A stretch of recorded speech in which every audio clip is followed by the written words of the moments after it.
শিক্ষার্থী বন্ধুরা সবাই ভালো আছো। আজকে আমি তোমাদের সপ্তম শ্রেণীর গণিত বিষয়ের অনুশীলনী 5.1-এর মান নির্ণয় 26 নম্বর অঙ্কের সমাধান করব। অঙ্কটি আগে সবাই ভালো করে দেখো। 26 নম্বর অঙ্ক আছে 16 square minus 24ab plus 9b square. এর মান নির্ণয় করতে হবে কখন? যখন a = 6 এবং b = 7। এই সময় এর মান তাহলে কত?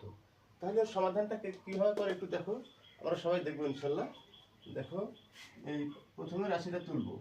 এই 16 square minus 24ab plus 9b square.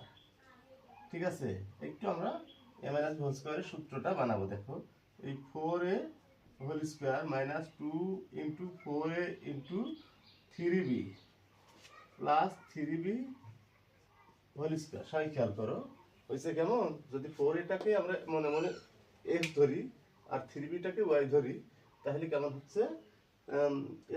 x square minus 2xy plus y square, অর্থাৎ x মাইনাস y হোল স্কয়ারের সূত্র হচ্ছে।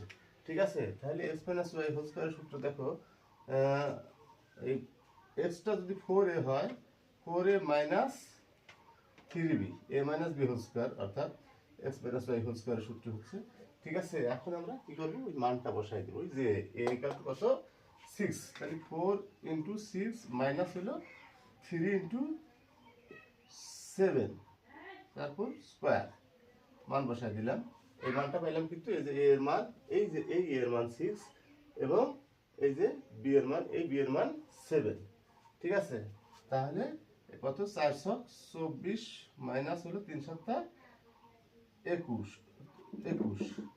তাহলে এর উপর আবার স্কয়ার। এখন 24 থেকে 21 বাদ দিলে কত হচ্ছে বন্ধুরা?